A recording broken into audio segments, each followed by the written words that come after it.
Hoje começamos, quero até pedir para os voluntários trazer bastante água, tá? Que eu ainda estou com uma irritaçãozinha na garganta, mas preciso de água. Todas as quartas-feiras estamos aí estudando livros da Bíblia. Estamos estudando a Bíblia purinha, purinha, não é? Quem aqui está sendo edificado por essas quartas-feiras? Gente, muda a nossa perspectiva da Bíblia, né?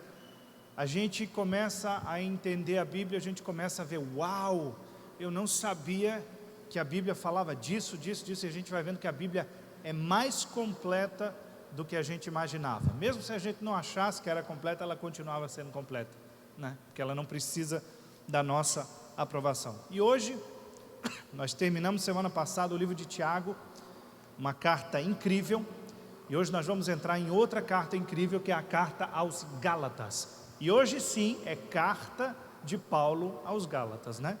Lembrando que não era carta de Paulo a Tiago, porque o Tiago escreveu por conta própria. Aí o AD já pode colocar os slides aí, AD. Já deixa que eu já vou passando aqui no apresentador. A carta de Paulo aos Gálatas, quando eu fui criar esse tema aqui para quarta-feira, que eu falei com o pastor Igor, eu achei por bem a gente colocar liberdade para viver na dependência de Cristo. Quando se fala de liberdade, a dependência não tem muito nexo, né?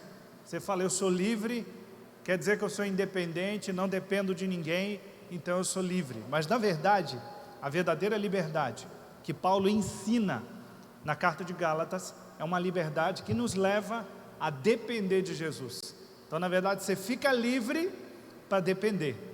Você não fica livre para ficar independente, livre, leve, solto, pronto para fazer o que quiser. Não, agora você tem uma prestação de contas com alguém ainda maior e que mora dentro de você. Aí o negócio, aí é que pega. Então, Gálatas é uma carta que foi escrita, acho que não está pegando, Ade, passa aí para mim então, acho que não está alcançando, vamos ver, agora passou.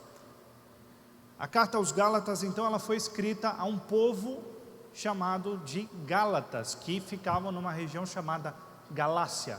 A Galácia era uma região que ficava na parte norte central da Turquia.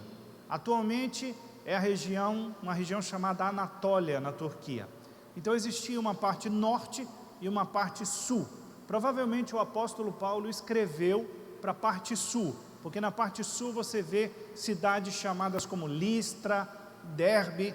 Essas cidades são as mais citadas em Atos capítulo 16. Lá atrás, quando a gente estudou um pouquinho sobre quando Paulo recebeu a visão, que um homem da Macedônia aparecia para ele e dizia para ele ir para Macedônia, passa para cá porque a gente está precisando de ajuda. A gente lembra que o apóstolo Paulo estava numa região e o Espírito Santo mandou ele para outra. E essa região onde ele estava era a Galácia. Isso você vê lá em Atos capítulo 16. Então Paulo estava lá, ele estava pronto para ganhar aquela região. Ele queria pregar naquela região que se chamava Ásia Menor. Então toda aquela região da Turquia se chamava Ásia Menor. E ele foi pregar lá e o Espírito Santo mandou ele para Filipos. Só que o desejo continuava no coração de Paulo. Por isso que Paulo, ele, na volta, você vê isso em Atos capítulo 18, você vai ver que o apóstolo Paulo, ele desce novamente e passa pela região da Galácia, tá? Ele escreveu aos cristãos da Galácia, talvez do norte ou do sul, ninguém tem uma confirmação mais correta, mas eu particularmente, lendo vários autores, eu concordo que é na região sul, porque você vê as cidades de Listra, Derbe, que você vai ler no livro de Atos dos Apóstolos, e tem tudo a ver. A palavra, a cidade da Galácia, a região da Galácia, ela aparece no livro de Atos dos Apóstolos, aparece no livro de Filipenses, aparece no livro de Coríntios, na 2 Coríntios, e também aparece na carta de Pedro, quando ele escreve 1 e 2 Pedro, e ele diz que está mandando para os estrangeiros espalhados pela Galácia e outras regiões, tá? O apóstolo Paulo, quando escreveu a carta aos Gálatas, ele escreveu para essa região aí, ó, Antioquia, Derbe, Panfilha, Listra, e ele estava falando com alguns irmãos, onde ele passou mais ou menos uns 2 anos ensinando e fazendo discípulos. O tema central da carta de Paulo aos Gálatas, e é importante a gente saber o tema central, por quê? Porque a gente tem que entender do que ele mais está falando. Se for resumir uma carta, porque quando a gente pega um livro da Bíblia, a gente tem que dizer qual é a mensagem central. Sabe aquela pessoa que fala, daí você olha para a cara dela e diz assim, tá, mas o que tu quer me dizer? Né? Ou seja, qual é a mensagem central do que tu está querendo me dizer? Então o que o Paulo quis dizer? Apóstolo Paulo, o que você quis falar para os Gálatas? Que a justificação, ela vem por meio da fé em Jesus Cristo, não pelas obras da lei.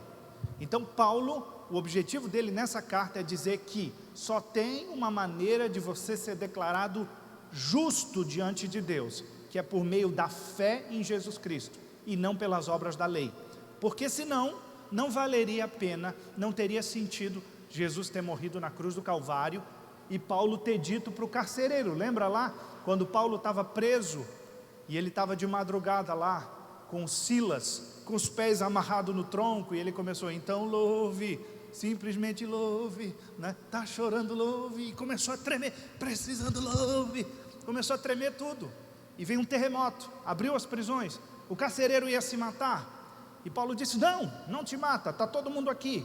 Aí ele pergunta, o que eu tenho que fazer para ser salvo? Ele diz, crê o quê? No Senhor Jesus, e será salvo tu e a tua casa. Então ali Paulo declarou isso. Se a justificação não viesse pela fé, Paulo não teria dito isso para o carcereiro, ele teria dito, crê no Senhor Jesus e cumpra essa lista aqui, ó, de requisitos, mate agora um cordeiro, apresente um sacrifício, né? Segure aí, você tem que observar o sábado, as festas judaicas, tem que se circuncidar agora, para você poder ser justificado. Então o tema central de Gálatas é, a lei foi boa para revelar o pecado, mas só a fé em Jesus Cristo é que te torna justo. Se você não crê em Jesus com todo o seu coração e se conecta em fidelidade, ou seja, se gruda com Ele, se conecta com Ele de coração, de verdade, você não vai ser justificado. Agora, o mais simples ser humano pode não ter dinheiro, pode não ter estudo, pode não ter condição nenhuma, mas se ele creu em Jesus Cristo de todo o seu coração, ele é justo. A trombeta tocou, ele sobe no arrebatamento e vai para o céu. Esse é o tema central de Gálatas.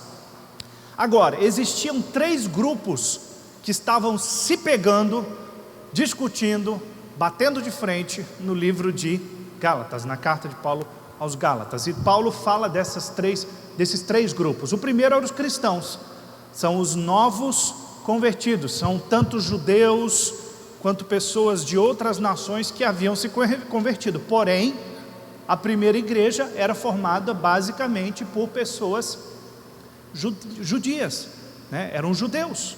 Tanto que a primeira igreja que você vê lá no livro de Apocalipse, fala da igreja de Éfeso, fala da primeira igreja, a igreja apostólica, formada muito mais para os judeus. Você vê termos como sinagoga de Satanás, vocês repreendem aqueles que se dizem judeus e não são. Então Paulo mostra, né? João mostra e todos os apóstolos mostram que a primeira igreja era formada basicamente por judeus. Os cristãos se tratavam justamente desses judeus que haviam se convertido e outros. Agora, existia também lá do outro lado os judaizantes, que eram justamente aqueles que se convertiam ao evangelho, mas eles eram judeus e eles pensavam, peraí, mas eu tenho que continuar cumprindo a lei. Eu me converti a Jesus Cristo, mas eu não vou deixar de guardar o Shabat, o sábado, não vou deixar de lado a circuncisão que eu já fiz com a minha família, com os meus filhos que nascerem vão ser circuncidados, não vou comer carne de porco, não vou comer todas as comidas que foram proibidas pela lei. Só que eles seguiam isso e queriam colocar isso sobre as outras pessoas. Quando O terceiro grupo, que eram os gentios, e quando você lê na Bíblia gentil, não tem nada a ver com gentileza, tem mais a ver com gentileza, porque todo aquele que está longe de Deus, está lesado pelo pecado, então é uma gentileza. Então, o gentil era o povo que não era judeu. A palavra gentil é usada no Antigo Testamento e no Novo Testamento. No Antigo Testamento é a palavra goim, que significa outros povos. E no Novo Testamento, etnos, de onde você ouve etimologia, etnicidade, né? Etnos, que significa povos. Então eram os outros povos. O que acontecia? Quando alguém se convertia, era um grego, era um macedônio, era alguém de outra região, ele se convertia, aí vinham os judaizantes e encostavam nele. Ah, tu se converteu? Mas para você permanecer na fé, você tem que se circuncidar. Você não pode comer determinadas comidas. Eles aplicavam a lei sobre a vida da pessoa e diziam: ah, mas a pessoa dizia, mas eu aceitei Jesus. Tá, mas tem que fazer isso, isso, isso, isso, isso, e mais isso, e mais isso. E a pessoa diz: meu Deus, qualquer semelhança com igrejas onde você já passou não é mera coincidência. Existem ainda os judaizantes nos dias de hoje. Então esses grupos de discussão, eles usavam o que eu chamo de matemática do inferno. Por quê? A matemática, a gente tem a adição, a subtração, a multiplicação e a divisão. E toda heresia, toda seita, tudo aquilo que distorce o verdadeiro evangelho, ele sempre faz isso. Ele adiciona alguma coisa a Jesus.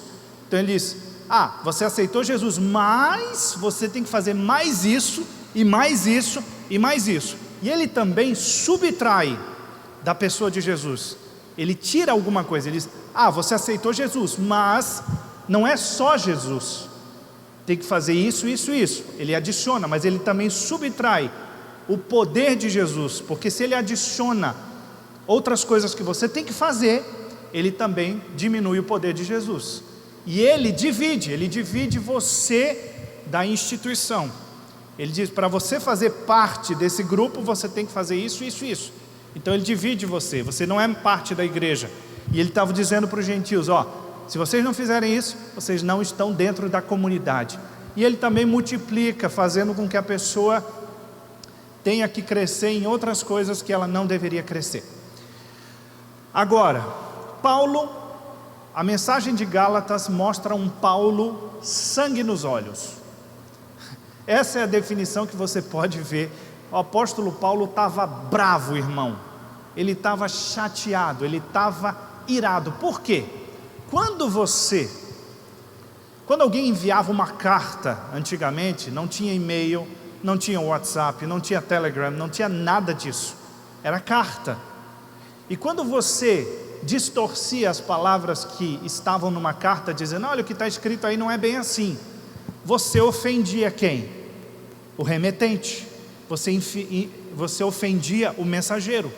E a carta de Gálatas, por isso que alguns historiadores dizem que ela é uma carta ousada, ela mostra um apóstolo Paulo chateado, porque ele viu que ele passou 2 anos passando por todas aquelas igrejas, né, Listra, Derbe, Panfilha, que eu mostrei no mapa para você, e de repente começa a vir atrás dele outros homens que pregavam outro evangelho. E isso acontece muito. Você aprende na igreja, recebe a instrução, mas durante a semana você acaba encontrando aquele outro, sabe? De outra igreja, que às vezes aprendeu umas coisas meio erradas e começa a colocar o quê? Minhoca na sua cabeça. E foi exatamente isso que esses judaizantes fizeram com os novos convertidos. Paulo fez um trabalho, eles foram atrás detonando o trabalho de Paulo. Eles chegavam na cidade e diziam: olha, Paulo falou que eu aceitei Jesus, pela fé eu fui justificado. Não, mas você já foi circuncidado? Não. Você está guardando o sábado? Ele: não. Você come determinadas comidas? Eu como, não pode. E você está fazendo isso? Faço, não pode fazer também.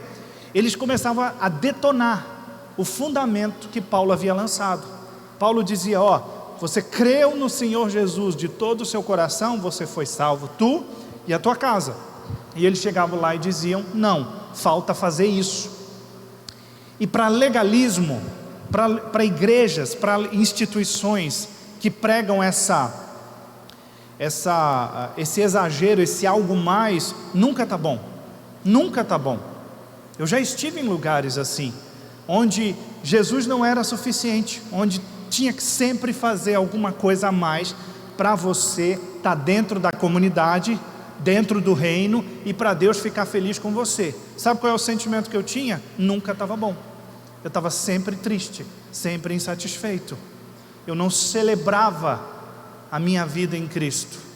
Eu não conseguia me sentir perdoado, não conseguia me sentir leve, não conseguia me sentir completo. Por quê? Sempre eu achava que ainda faltava alguma coisa. Eu não conseguia entender que o sangue de Jesus tem todo o poder, que o sangue de Jesus me purifica de todo o pecado, que Ele é suficiente. Se Jesus não é suficiente, tem um problema aí. Então Paulo estava ferido por quê? Porque o evangelho distorcido se tornou uma afronta ao evangelho verdadeiro. Paulo passou pregando 2 anos, subindo Derbe, Listra, Panfilha, fez todo aquele trajeto, e veio alguém atrás, os falsos mestres, os judaizantes, que a gente chama de legalista. Legalista é aquele que adiciona leis aonde não existe. Cristo é suficiente, Ele cumpriu toda a lei, e eles faziam exatamente isso. Agora, os grupos de discussão eram esses, e os debates eram sempre os mesmos. Circuncisão, se você não sabe o que é circuncisão, circuncisão era aquela marca que era deixada, que Deus ordenou, que foi lá na lei, que todo menino no 8º dia deveria ser apresentado no templo, e ele deveria ser circuncidado. Eles pegavam a pele que cobria a cabeça do pênis do menino e cortavam fora. No 8º dia, todos os meninos passavam por isso, apenas os machos, apenas os meninos. E isso era um sinal de que ele era um judeu. Era por uma questão religiosa, também por uma questão de higiene, por isso que até hoje se pratica circuncisão em muitos países do mundo, especialmente em lugares desérticos, onde tem temperaturas muito altas, por uma questão de higiene e proteção. Mas era uma marca no lugar mais íntimo do homem. Então ele estava marcado na sua carne, no seu lugar mais íntimo, onde ninguém via. Por quem? Por Deus. Ele era uma marca da promessa. Só que Paulo explica que existe uma circuncisão no lugar mais íntimo do que na genitália, é no coração. Porque aqui é que começa toda a besteira, mas aqui também é onde habita o Espírito Santo, no nosso coração. Ele disse: existe uma circuncisão, existe uma marca num lugar ainda mais íntimo. Porque esse lugar íntimo do lado de fora, externo, ele se corrompe, mas existe aqui um lugar mais íntimo, que é o coração. E ele fala da circuncisão, mas eles diziam: você tem que se circuncidar. Então imagina, o cara acabou de se converter, nunca ouviu falar de circuncisão, eles chegam com uma faca e dizem: tu vai ter que se circuncidar. Ele arregalava os olhos e dizia: não, eu não quero saber disso. Segunda coisa era a observância das leis, tinha que cumprir todas as leis. E se você pensa que eram os 10 mandamentos, não, eram 613 mandamentos, e ninguém conseguia cumprir. Até hoje os judeus não conseguem cumprir. Por quê? Muitas coisas dependiam do templo, eles não conseguem fazer. Ninguém consegue cumprir toda a lei. O único que conseguiu cumprir toda a lei foi Jesus.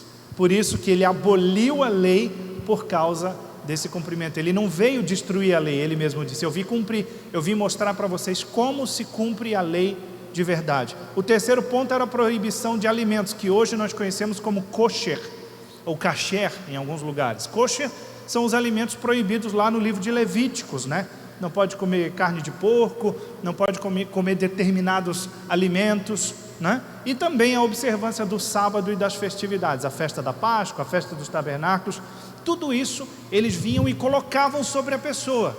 Não adiantava a pessoa ter aceitado Jesus, ela tinha que cumprir tudo isso. Agora, existem dois caminhos que Paulo discute no livro de Gálatas. Primeiro, existe o caminho do legalismo, e existe o caminho da licença, e existe um caminho central que é a liberdade. No capítulo 1 e o 2, que é esse que eu estou falando, Paulo fala da liberdade, ele defende a liberdade, só que ele diz o seguinte: se você for para o legalismo te prende, você fica atrás de uma cerca, dizendo, eu estou aqui atrás, preso nessa prisão, e ele só prende as pessoas. Você já viu alguém que vive numa igreja legalista, onde só coloca costumes e prisões, e tem que fazer isso, não pode usar isso, não pode comer isso, e não pode ir ali, não pode ir lá, e às vezes não está nem na Bíblia? A pessoa criou aquela tradição para dizer que a pessoa é santa, eles tentam santificar as pessoas com isso. Você já viu alguma dessas pessoas felizes?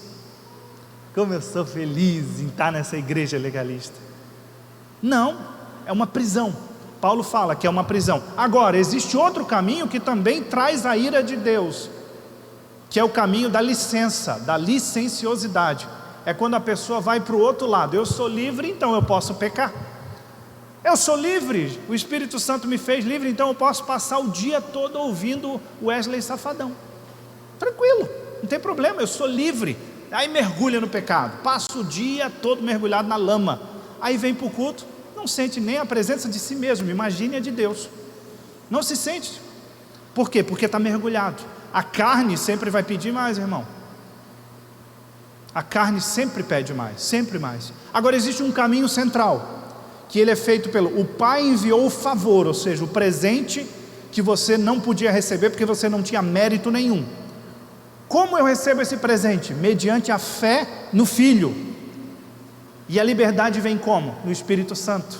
Basicamente Deus está dizendo, é difícil cumprir essas leis? Eu vou enviar um presente para vocês. Se vocês crerem no meu Filho, eu vou colocar dentro de vocês o meu Espírito Santo. E sabe o que vai acontecer? Você não vai mais precisar de uma placa em cima da grama dizendo, não pise na grama. Quando você for pisar na grama, o Espírito Santo vai dizer, não pise na grama. Por que você vai pisar na grama? O convencedor, o encorajador, o consolador, o Espírito Santo, ele vai falar com você. Por isso que o sonho de todo pastor para a sua igreja é que todo mundo ouça o Espírito Santo. Imagina, pastor Igor, se todo mundo ouvir o Espírito Santo e obedecer, não tem mais gabinete, não tem mais problema, é todo mundo deixando de pisar na grama, deixando de descumprir. Vai pisar, o Espírito Santo diz, opa, não vai. Coisa boa é quando a gente é convencido pelo Espírito Santo, e é isso que Paulo fala no livro de Gálatas. Agora, no capítulo 1, ele começa do versículo 1 ao versículo 5 a saudação, e eu não vou entrar nisso, eu vou começar do versículo 6. No capítulo 1, do verso 6 ao verso 10, ele fala sobre o evangelho verdadeiro e o evangelho distorcido.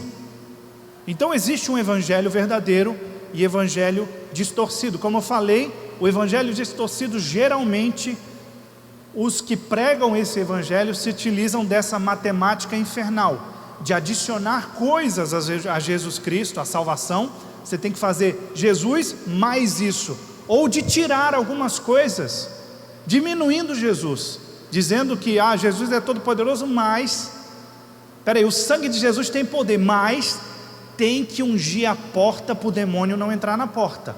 Se você levantar a mão e dizer sai em nome de Jesus, não, tem que passar o óleo especial. Nada contra o óleo, mas você não pode colocar a sua fé no óleo, você tem que colocar a fé no nome de Jesus, no sangue de Jesus, na obra dele. Amém?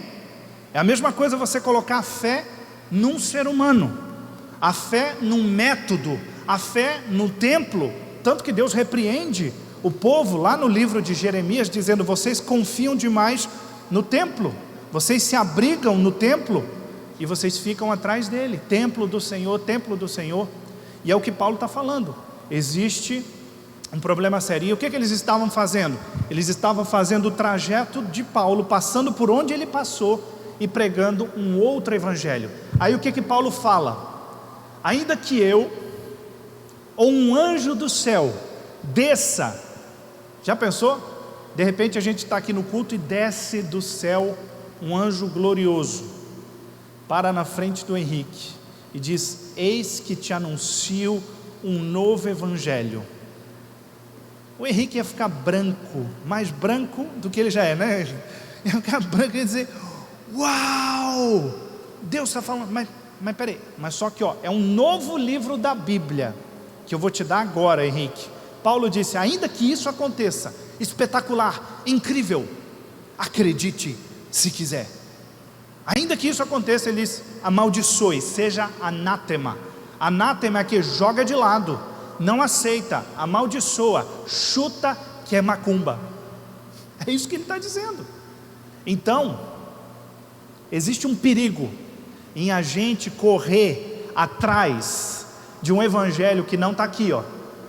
Se o Espírito Santo, que a pessoa diz que está tomada pelo Espírito Santo, está falando outra coisa que não está aqui, que fere o que Deus já falou, chuta que é laço, cai fora, é evangelho distorcido, repreende, amaldiçoa. Paulo está falando isso porque eles fizeram isso, e parecia tudo muito legal, parecia tudo muito crente, circuncisão, guardar o sábado, observar a lei, parecia coisa de crente, mas não era. É bonito o discurso de algumas falsas testemunhas que batem na nossa porta de vez em quando, nos domingos pela manhã, né? Ou alguns anciões, né, de 20 anos de idade, com a plaquinha preta no peito, contando algumas histórias. É muito interessante. Uau, e o profeta falou, e desceu um anjo, descendente de Abraão, um anjo Moroni, apresentou umas placas. É tudo muito bonitinho, parece espetacular, mas amaldiçoa, manda embora, não aceita, é outro evangelho, não é de Deus. E Paulo passou exatamente por isso.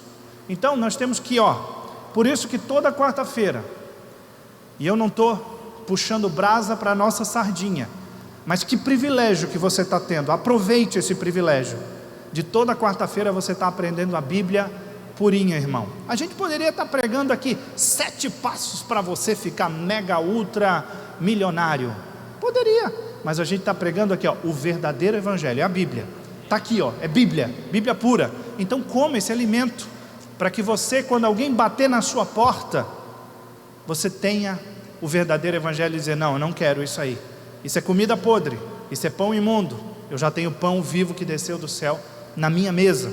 Amém? E Paulo continua no capítulo 6, ele encerra dizendo assim, né, e eu botei esses olhos olhando para os dois lados justamente, ele diz: eu vou ter que me preocupar então em agradar os homens ao invés de Deus? É mais importante eu agradar a Deus do que os homens. Ele está dizendo o seguinte: se eu for procurar, e é isso que eles estavam fazendo, eles estavam preocupados com o que os outros iriam dizer, mas ele não está guardando o sábado.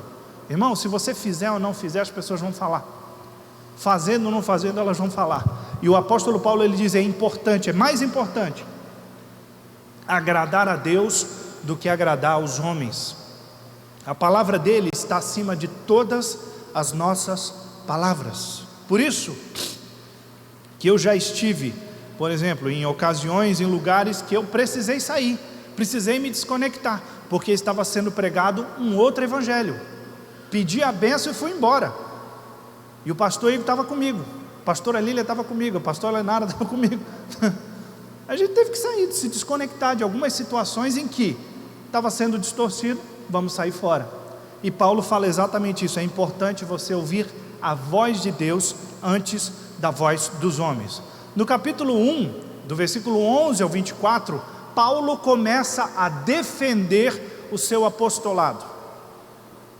Em alguns momentos a gente vê que Paulo fala, e ele não estava se achando, se gabando, não, ele tinha que defender para dizer: gente, eu sei o que eu estou falando. Ele tinha que dar a famosa carteirada, mas era uma carteirada humilde. Ele teve que dizer: vocês acham, eu não andei com Jesus, eu não estou entre os 12, eu baixei o meu apostolado direto da nuvem, irmão.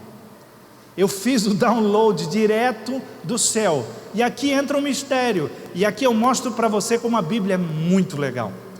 A Bíblia diz que o apóstolo Paulo foi para a Arábia, e a Arábia Saudita é onde a maioria dos arqueólogos falam que ficava o verdadeiro Monte Sinai.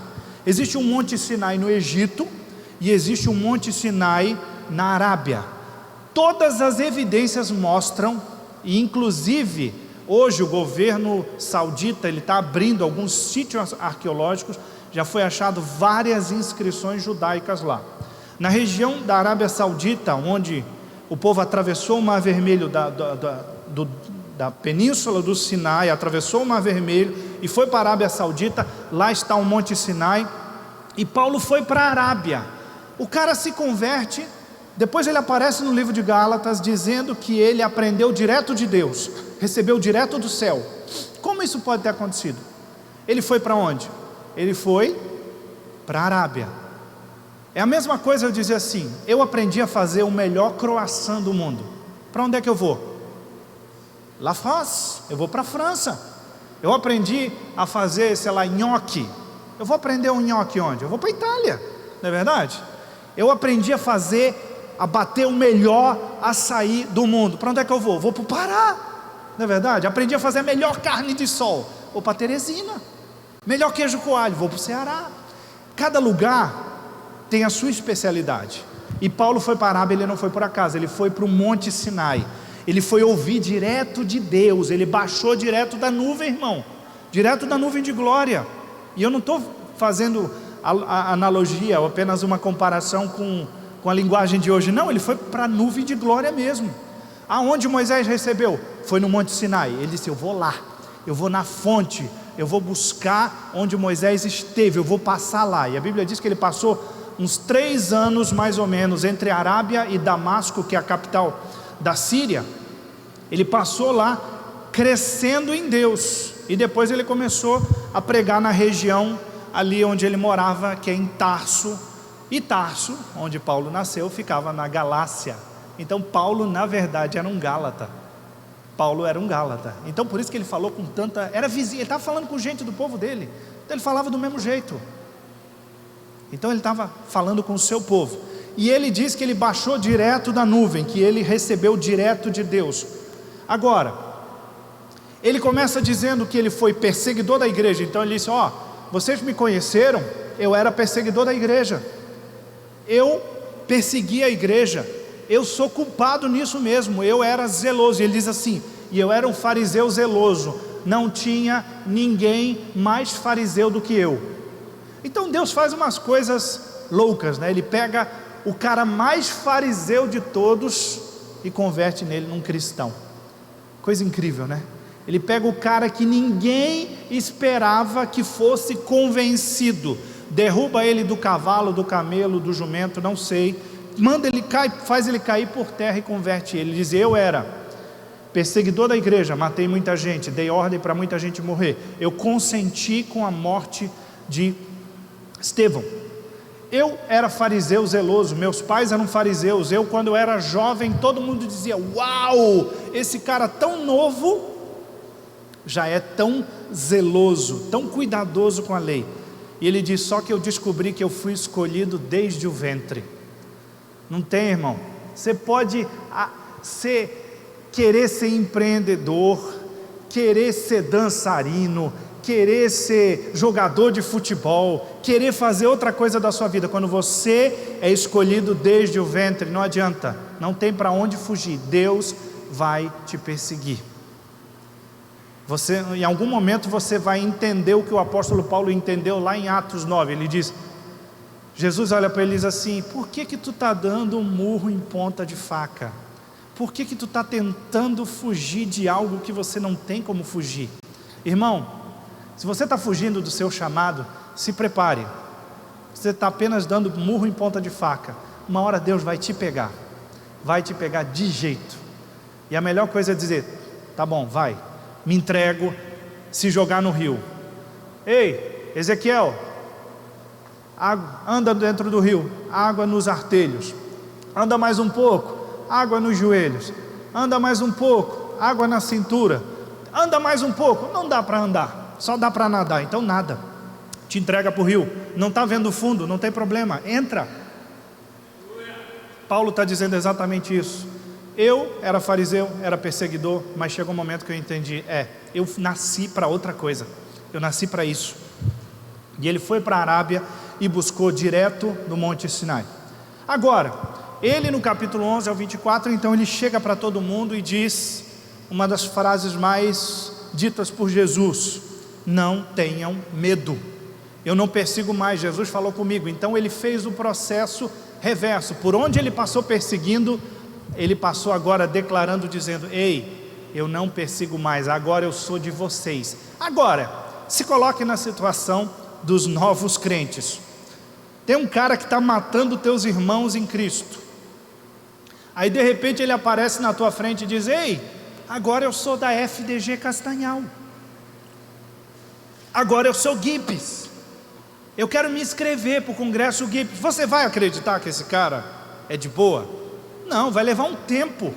E Paulo teve que fazer isso, ele teve que aturar, ele teve que enfrentar essa vergonha de chegar para as pessoas e dizer: todo mundo já ia ficando com medo dele, ficava desconfiado. Eles: posso ficar na tua casa? Eu digo: eu não, fica na casa de outra pessoa, tem um hotel lá no fim da rua, fica bem longe, já vai, graças a Deus, fica mais um pouco, de jeito nenhum.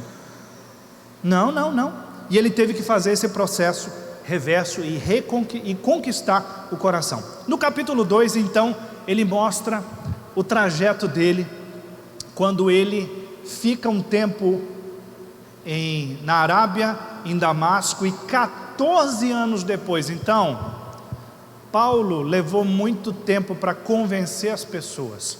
A carta de Gálatas, dizem os historiadores, que ela foi escrita antes daquela discussão que acontece no capítulo 15 de Atos dos Apóstolos, o concílio de Jerusalém, onde eles decidem: será que uma pessoa que não é judia, ela deve comer carne de porco, ela deve se circuncidar, ela deve seguir as festas? Daí eles fazem uma listinha básica: não, ela não deve comer carne sacrificada a ídolo, não deve comer nada que foi sufocado, não deve comer sangue, e deve se separar de toda a prostituição e imundície do mundo. Eles dizem: a gente não vai colocar o peso sobre uma pessoa que não é judia.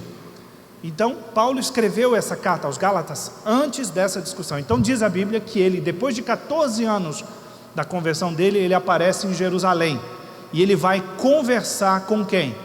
Com os colunas da igreja, com as colunas da igreja: Pedro, Tiago e João, e os outros que estavam com ele. Mas esses três principais eram os apóstolos, os enviados, os discípulos de Jesus diretos, que iriam dar toda coisa. Então ele conta toda a visão que ele teve, tudo o que aconteceu com ele, e o mais lindo de tudo, eles entendem, porque quando é de Deus, Deus move o coração de quem for para convencer.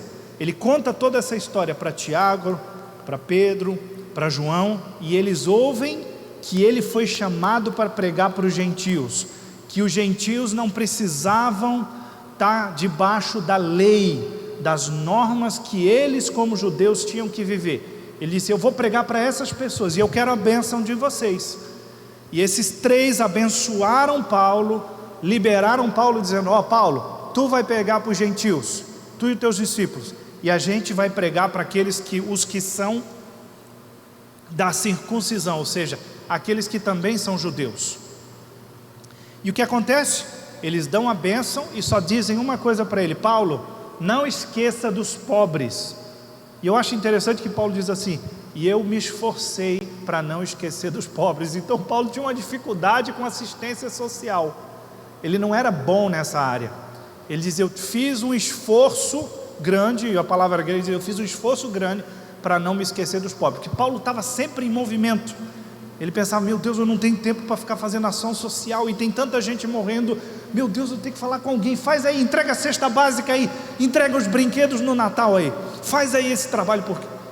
E é isso que a gente entende. E ele é abençoado pelos colunas da igreja, e acontece um dos momentos mais interessantes. Ele diz que quando chegou em Antioquia, ele viu Pedro, e ele resistiu Pedro na cara, ou seja, ele bateu de frente e diz: ei, tu tá errado, cara.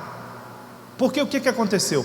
Pedro teve um momento em que ele estava em Antioquia, que era uma região onde tinha uma mistura muito grande de pessoas, tanto judeus quanto não judeus, e ele estava lá comendo com os gentios, os que não eram judeus, E quando chegaram os judeus que vinham da parte de Tiago, líder da igreja, e João, ele olhou para os gentios, viu os judeus, e ele disse assim: gente, eu tô indo ali, tá?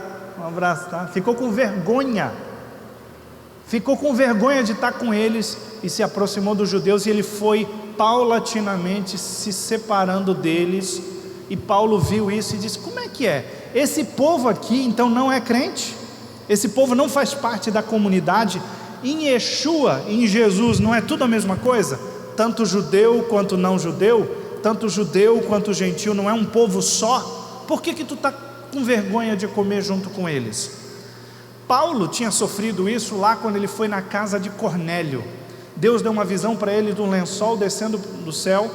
Ele vê o lençol descendo, um monte de animais que não eram puros, e Deus diz: mata e come. Eles: eu não vou comer isso aí, esses são animais impuros, eu nunca botei imundície na minha boca. Ele disse: espera aí, como é que tu chama de impuro aquilo que eu santifiquei? Mais ou menos, Deus que serviu um prato e tu está dizendo que está sujo? Deus que fez a comida e tu está dizendo que é impuro? Vem alguma coisa impura de Deus? Pedro entendeu na hora, baixou a orelha e foi para a casa de Cornélio. Só que em Atos capítulo 11 a gente vê que a igreja puxou a orelha dele. Diz: como é que tu come com gentios? Como é que tu vai para a casa de um gentil, de um não judeu? Por causa disso Pedro ficou marcado. Ele contou a visão, o povo deu glória a Deus no final do capítulo 11, porque agora Deus estava alcançando também os gentios, mas eles estavam presos ainda às tradições. Então quando acontece esse evento em Antioquia, provavelmente Pedro estava fazendo isso. Por isso que eu coloquei o balãozinho dizendo: e a minha visita na casa de Cornélio, eu levei bronca. E realmente ele havia levado uma bronca, mas Paulo repreendeu ele e disse: tu está errado, cara. Aqueles crentes gentios são tão crentes quanto os crentes judeus. Não existe diferença nenhuma. Em Jesus nós somos um só povo. Por isso que a divisão, ela não tem nada a ver com o evangelho. Nós somos um só povo. Denominações diferentes sim, mas é tudo farinha do mesmo saco, né? Somos todos parte do mesmo corpo, né? E Paulo fala isso muitas vezes. E o capítulo 15, do capítulo 2, do versículo 15 a 21, Paulo encerra falando sobre a justificação mediante a fé em Jesus Cristo e não pelas obras da lei. Ele diz o seguinte: não adianta você tentar se justificar pela lei, ou seja, eu vou fazer isso e agora Deus vai olhar e dizer: olha, ele fez isso, ele é justo. Não, só existe uma maneira de se justificar, é através da cruz, da justificação. Quando você se conecta a Jesus, ele te justifica, ele bate o martelo e diz: você é justo. Aí as obras são consequência da salvação, são consequência da justificação. Tudo que você fizer depois é porque você está dizendo: Jesus me salvou e eu estou fazendo essas boas obras porque eu sou salvo. Eu não sou salvo porque eu faço boas obras, mas porque eu sou salvo, eu faço boas obras. As boas obras são resultado, são reflexo daquilo que Deus fez dentro de mim. É igual o batismo, né? O batismo é o quê? Você faz do lado de fora aquilo que já aconteceu aqui dentro. Ninguém vai se batizar sem ter se convertido aqui dentro, não é verdade? Quando você foi se batizar, você já era crente ou não? Já era crente. Você só foi publicamente mostrar a sua aliança, dizendo: agora, ó, sou de Jesus para sempre. E Paulo diz: se eu fizer isso, eu estou edificando novamente uma coisa que eu já derribei. E o que foi derrubado na cruz do Calvário? O que foi derrubado pela cruz de Jesus? A distinção, a barreira entre a lei e a graça. Então tanto o judeu que cumpria a lei, quanto o gentil que nunca tinha sido circuncidado, nunca tinha guardado o sábado, esse mesmo, não existia mais barreira entre eles, é um só povo. Então se é metodista, se é assembleiano, se é batista, se é judeu messiânico, se é wesleyano, se é quem for, é tudo justificado e salvo pelo mesmo Jesus. Não existe mais uma barreira que divide. Você quer guardar o sábado? Você está guardando para Deus, mas o outro que não guarda, ele é tão salvo quanto você. E Paulo está dizendo, se você tenta dizer que o cara tem que fazer o que tu faz para ele ser salvo, você está edificando uma coisa que Jesus já derrubou, né? Eu já derrubei, não desenterra aquilo que eu já enterrei. É isso que ele está dizendo. E ele termina dizendo, já estou crucificado com Cristo, logo já não sou eu quem vive, mas Cristo que vive em mim. Esse texto mais famoso, Paulo está dizendo que a lei, ela prestou um serviço, ela foi boa para alguma coisa, ela mostrou que eu não dou conta. A lei veio mostrar o meu pecado e mostrar que eu não dou conta de me justificar, só para tornar a obra de Jesus ainda maior. Sabe o que acontece? Às vezes Deus permite que nós fiquemos debaixo de um jugo de legalismo, de leis, de normas, de usos e costumes, para que a gente veja que no final, mesmo cobrindo o corpo, as minhocas ainda estão aqui na cabeça. Mesmo cobrindo o corpo, você ainda pensa em adultério.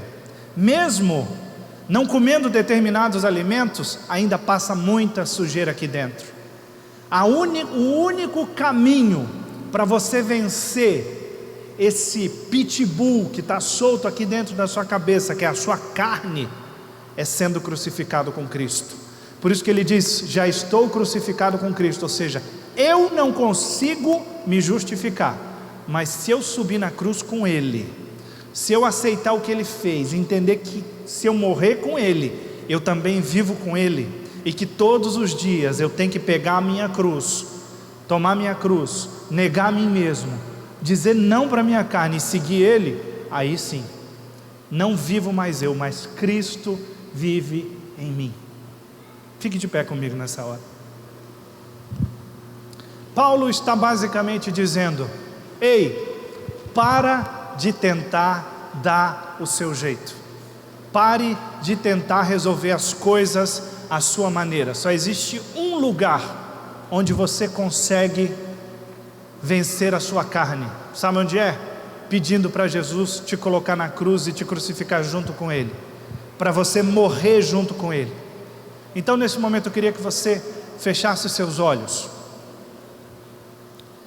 Talvez você está cansado, você diz assim, meu Deus, eu tento tanto mudar, eu tento tanto resolver a minha vida, eu fico sempre criando regras e dizendo agora vai, chega segunda-feira você diz, eu vou fazer essas regras, eu vou jejuar mais, eu vou orar mais, eu vou ler a Bíblia de joelho, e eu vou colocar milho no chão para doer meu joelho, e eu sacrificar a minha carne.